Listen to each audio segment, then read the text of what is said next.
최근 블루제이스의 마무리 투수 문제는 단순한 부진을 넘어 시즌 전체의 구조를 흔들 수 있는 핵심 변수로 떠올랐었는데요. 이 문제는 특정 선수 한 명의 문제가 아니라 불펜 전체 시스템의 안정성이 부족하다는 점에서 비롯된 결과라고 볼 수 있습니다. 결국 기량보다 중요한 건 불펜 운영 방식이고 그 부분에서 문제가 드러난 상황이라는 것이죠.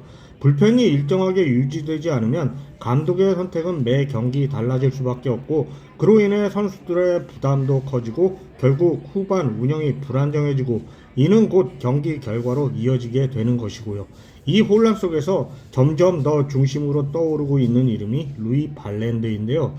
발랜드는 단순한 불펜 자원이 아니라 경기 후반을 책임질 수 있는 핵심 카드로 자리 잡아가고 있습니다. 토론토는 지난 시즌 미네소타에서 가능성을 인정받던 발랜드를 데려오기 위해 유망주와 로스터 핵심 자원을 함께 내주는 결단을 내렸는데요.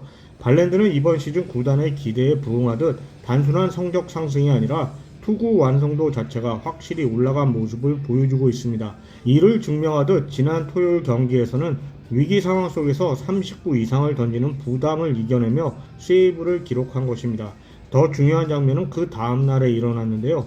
일반적으로 연투는 투수에게 부담이 큰 상황이지만 발랜드는 하루도 지나지 않아 다시 마운드에 올라 동일한 역할을 수행했는데 구속 저하 없이 안정적인 투구를 이어간 점은 상당히 인상적인 부분이었습니다. 슈나이더 감독은 경기 전부터 발랜드와 직접 이야기를 나눴고 몸 상태와 컨디션을 확인한 뒤 등판을 결정했다고 하는데요. 현장에서 보면 이런 선택은 단순한 데이터 이상의 신뢰가 바탕이 되어야 가능한데 발랜드는 이미 그 신뢰를 얻은 상태라고 볼 수 있겠습니다. 구속적인 측면에서도 이미 리그 상위권 수준으로 최고 구속은 160km에 근접합니다. 하지만 단순한 속도보다 중요한 것은 공이 타자 앞에서 만들어내는 변화인데요. 발랜드의 투구는 타자 입장에서 타이밍을 잡기 어려운 특징이 있습니다. 공이 예상보다 늦게 들어오거나 빠르게 느껴지면서 헛스윙과 약한 타구를 유도하니까요.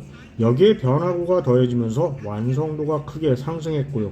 특히 체인지업은 이번 시즌 가장 중요한 변화 요소로 평가되는데 이전에는 거의 사용되지 않았지만 현재는 확실한 결정구로 자리 잡아가고 있습니다. 체인지업의 가장 큰 변화는 단순한 사용 증가가 아니라 완성도인데요. 이전에는 공이 높게 떠 장타로 연결되는 경우가 있었지만 현재는 낮은 존으로 안정적으로 떨어지면서 타자들이 대응하기 어려운 형태로 변한 겁니다. 특히 중요한 순간에서 체인지업을 선택하는 장면이 늘어나고 있는데요. 만루 상황이나 득점권 위기에서도 빠른 공이 아닌 변화구를 선택하는 판단은 그만큼 스스로에 대한 확신이 생겼다는 걸 보여주는 것이라고 생각합니다. 제구력 역시 눈에 띄게 향상되었는데요. 스트라이크 존 가운데로 몰리는 공의 비율이 줄어든 반면 가장자리 공략 비율은 증가한 것입니다.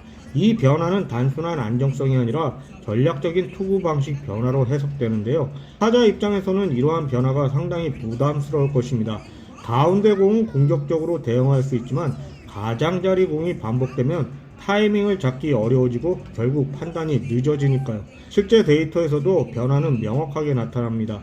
평균 타구 속도는 감소했고 강한 타구 비율도 줄어들었거든요. 이는 단순한 운이 아니라 투구 내용 자체가 타자들이 제대로 된 타격을 하기 어렵게 만들고 있다는 것입니다. 삼진 비율 역시 상승했는데요. 빠른 공으로 초반 카운트를 잡고 변화구로 마무리하는 패턴이 안정적으로 자리 잡으면서 타자들이 대응하기 어려운 구조가 형성된 겁니다. 유인구에 대한 반응도 변했는데요. 낮은 공에 대한 스윙 비율이 증가하면서 타자들이 발랜드의 공을 정확히 읽지 못하는 상황이 늘어나고 있다는 것입니다. 하지만 이 흐름이 지속될지는 아직 확실하지 않은데요. 타자들이 데이터를 분석하고 대응 전략을 수정할 가능성이 높으니까요. 특히 볼 카운트를 길게 가져가며 실투를 유도하는 방식은 언제든 등장할 수 있습니다. 그럼에도 현재까지 발랜드는 이러한 위험 요소를 충분히 통제할 수 있는 수준의 투구를 보여주고 있는데요. 그냥 단순함이 아니라 상황 판단과 구종 선택 능력이 함께 올라오면서 투구 내용이 좋아지고 있는 것입니다. 그러는 동안 마무리 투수의 부진이 이어지면서 불펜 운영이 바뀌었고 발랜드의 비중도 자연스럽게 커진 상황이 된 것이고요. 물론 중요한 순간마다 등판에 안정적인 결과를 만들어내면서 팀의 신뢰를 얻은 점도 있고요. 발랜드는 이미 큰 경기들을 경험한 선수입니다. 포스트 시즌에서 여러 차례 등판하며 높은 압박 상황을 경험했고 이러한 경험이 현재 안정적인 투구로 이어지는 결과고요. 앞으로 가장 중요한 요소는 지속성인데요. 현재의 구위와 제구가 시즌 전체를 통해 유지될 수 있는지가 핵심입니다. 단기적인 상승세는 누구에게나 나타날 수 있지만 장기 유지 능력은 완전히 다른 영역이니까요. 만약 현재의 흐름이 유지된다면 루이 발랜드는 리그 상위권 마무리 투수로 성장할 가능성이 충분합니다. 삼진 능력과 실점 억제 능력을 동시에 갖춘 투수는 매우 희귀한 자원이기 때문이죠. 또한 기존 마무리 투수 호프만이 반등할 경우 블루제이스는 2명의 고급 불펜 자원을 동시에 활용할 수 있는 구조를 갖추게 됩니다. 이는 단기전에서 매우 강력한 무기로 작용할 수 있는데요. 결국 현재 상황은 하나의 전환점입니다. 불안정했던 불펜이 안정 단계로 넘어갈 수 있을지 여부가 시즌 전체의 흐름을 결정하게 될 겁니다. 지금까지의 흐름만 보면 발랜드는 팀에서 가장 중요한 카드이며 그 영향력도 계속 커지고 있습니다.